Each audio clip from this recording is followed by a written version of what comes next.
오늘 하나님께서 주신 말씀은 예레미야 26장 16절에서 24절까지 말씀입니다. 예레미야 26장 16절에서 24절까지 말씀입니다. 우리 함께 합독하도록 하겠습니다.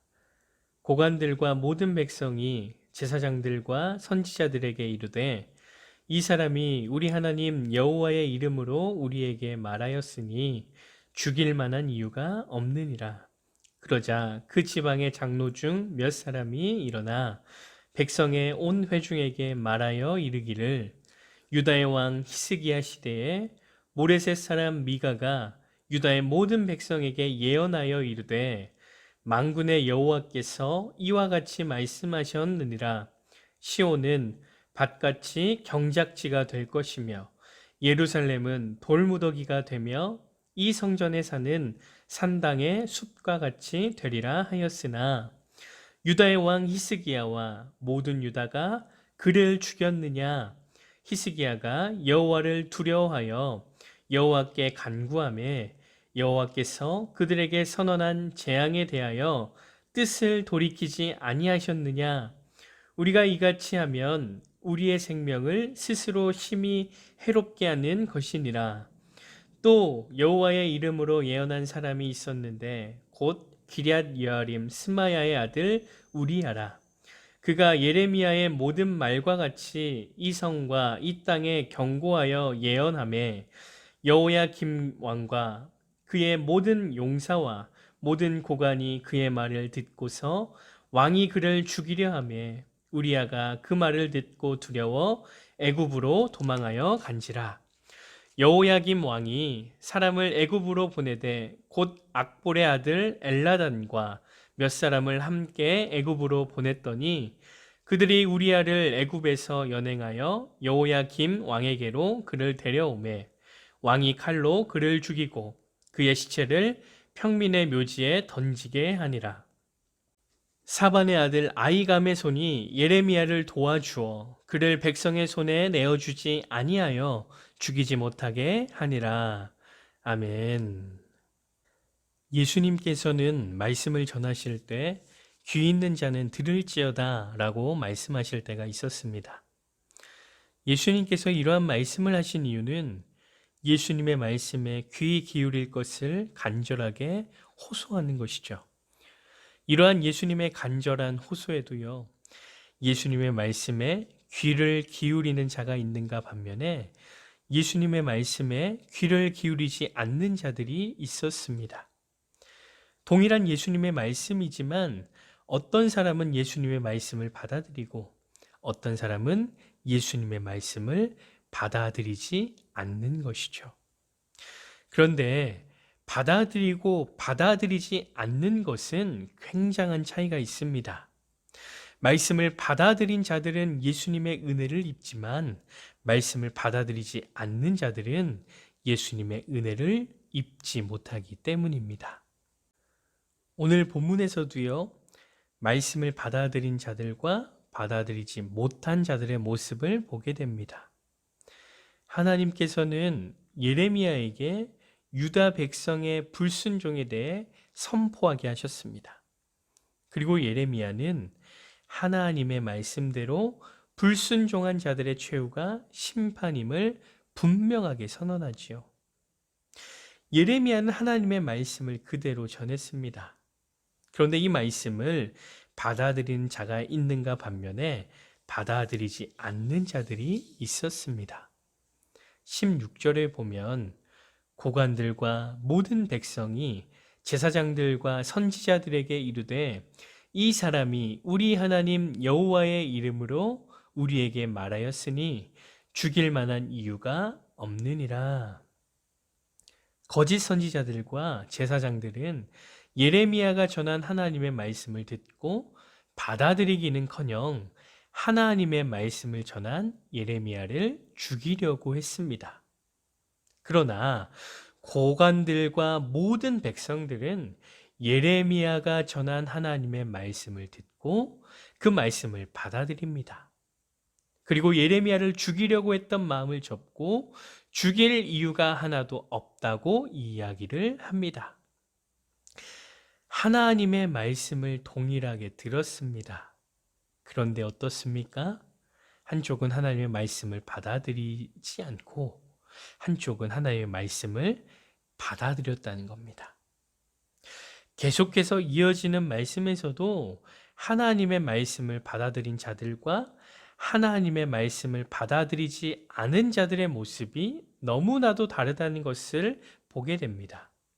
17절 말씀을 보면 예레미야를 통해 하나님의 말씀을 받아들인 이 지방의 장로 몇 사람이 백성들에게 예레미야가 전한 하나님의 심판의 말씀을 들으라고 말합니다.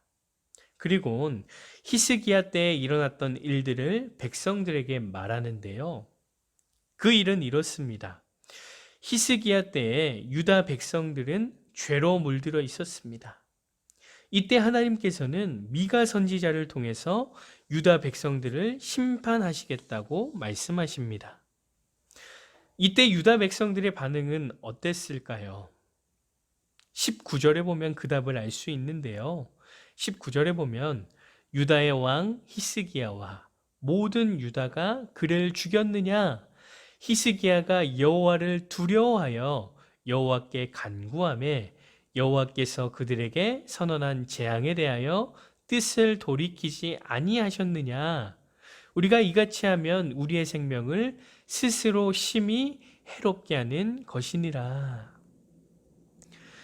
하나님의 말씀을 전한 미가 선지자를 죽이는 것이 아니라 자신들의 잘못을 인정하며 하나님께 돌아갔습니다. 그러므로 하나님께서 내리시려고 했던 재앙을 돌이키시지요. 장로들은 우리가 예레미야의 말을 듣고 하나님의 말씀대로 주 앞에 회개하며 돌아가면 히스기야 때처럼 우리에게 내리려고 했던 재앙을 하나님께서 돌이키실 것이라 말하는 겁니다. 하나님의 말씀을 받아들인 자들에게 나타나는 반응이 어떻습니까? 하나님의 말씀을 듣고 자신들의 잘못을 자복하며 하나님 앞에 나아갔다는 것이죠. 하나님의 말씀을 사모하며 그 말씀이 그들의 인생을 살게 만들었다는 겁니다. 그런가 하면 20절에서 23절 말씀을 보면 하나님의 말씀을 받아들이지 않은 자들의 모습을 보게 됩니다. 21절에 보면 여호와김 왕과 그의 모든 용사와 모든 고관이 그의 말을 듣고서 왕이 그를 죽이려 하매 우리아가 그 말을 듣고 두려워 애굽으로 도망하여 간지라. 예레미야 동시대에 우리야라는 예언자가 있었습니다. 이 선지자 역시도 유다 백성들에게 하나님의 심판의 메시지를 전했습니다. 그런데 하나님의 말씀을 전해들은 자들의 반응이 어떻습니까? 왕과 모든 용사들이 나서서 애굽으로 도망간 예언자 우리야를 잡아다가 죽입니다. 사랑하는 행복한 교회 성도 여러분, 하나님의 말씀을 받아들이는 반응이 너무나도 다릅니다. 한쪽은 하나님의 말씀을 받아들이지 않고요. 한쪽은 하나님의 말씀을 받아들입니다. 동일한 말씀을 들어도요, 반응이 다르다는 겁니다. 그런데 이러한 반응이 그때나 지금이나 다른 것이 없습니다. 지금 이 시대도요, 하나님의 말씀을 사모하며 그 말씀을 받아들인 삶을 살아가는 그리스도인들이 있는가 반면에 하나님의 말씀을 듣지 않는 그리스도인들이 있다는 겁니다. 이 시대는 하나님께서 직접 말씀해 주시지는 않습니다. 하지만 더욱 명확한 말씀을 주셨습니다. 수학 공식처럼 절대로 변하지 않고 바뀌지도 않는 명확한 말씀인 성경을 주셨습니다. 사랑하는 행복한 교회 성도 여러분, 이 말씀은요, 절대로 변하지 않습니다. 다만 그 말씀을 받아들인가 아니면 받아들이지 않는가가 중요한 겁니다.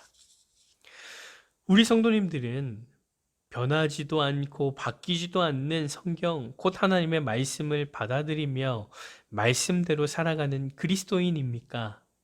아니면 말씀을 받아들이지도 않고 말씀대로 살아가지도 않는 그리스도인입니까?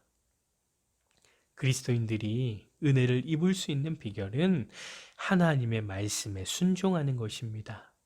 하나님의 말씀을 사모하는 것입니다. 예물을 많이 드리는 것이 중요한 것이 아니라, 예배의 자리만을 잘 지키는 것이 중요한 것이 아니라, 우리의 인생을 하나님의 말씀대로 내어주는 삶이 중요한 것입니다. 여호수아 1장 8절 말씀을 보면 이렇게 말씀합니다. 이 율법책을 내 입에서 떠나지 말게 하며 주야로 그것을 묵상하여 그 가운데 기록한 대로 다 지켜 행하라. 그리하면 내 길이 평탄케 될 것이라. 내가 형통하리라. 여호수아를 보면요, 가나안을 계속해서 점령해 나가는 힘겨운 싸움 가운데 있습니다. 그 중에 여리고성은요, 난곡불락과 같은 성이었습니다. 그런데 그 성을 어떻게 점령했습니까? 하나님의 말씀대로 행했더니 견고했던 여리고성이 무너져 내렸습니다. 그런데 난곡불락과 같은 여리고성을 무너뜨렸던 이스라엘 백성들이요, 아이처럼 연약했던 아이성 전투에서는 패배하고 맙니다. 왜 그렇습니까? 하나님의 말씀에 순종하지 않았기 때문입니다. 사랑하는 행복한 교회 성도 여러분, 말씀대로 살아가는 것은 우리에게 큰 축복이라는 사실을 기억해야 합니다. 우리의 인생이 평탄해지는 비결, 우리의 인생이 형통케 되는 비결은 하나님의 말씀대로 살아갈 때 이루어지는 것입니다. 바라기는 하나님의 말씀을 청종하는 영적인 귀가 열리길 소망합니다. 그리고 그 말씀대로 온전히 살아가는 그리스도인들이 되길 소망합니다. 말씀이 중심이 된 그리스도인, 말씀대로 살아가는 그리스도인 되셔서 늘 은혜가 충만하고 기쁨이 충만한 삶이 되시기를 간절히 소망합니다. 기도하겠습니다. 주님, 성경을 통해 주의 마음을 알게 하시니 감사를 드립니다. 이제 성경을 통해서 그리스도인다운 삶을 살아낼 수 있는 은혜를 허락하여 주시옵소서. 분별하기 어려운 이 시대 가운데 말씀을 통해 분별할 수 있는 은혜를 허락하여 주시고, 말씀을 통해 그리스도인으로서 모든 선한 일을 행할 능력을 갖출 수 있도록 은혜를 더하여 주시옵소서. 그러므로 우리의 삶이 평탄해지고 형통케 되는 믿음의 사람들 될 수 있도록 은혜를 더하여 주시옵소서. 주님, 많은 위기들이 닥쳐오는 시기입니다. 코로나와 무더위, 그리고 태풍의 북상으로 인해서 하루하루가 두려움과 걱정, 고난의 연속입니다. 이러한 시기에 주님의 은혜가 더욱 필요함을 우리가 느낍니다.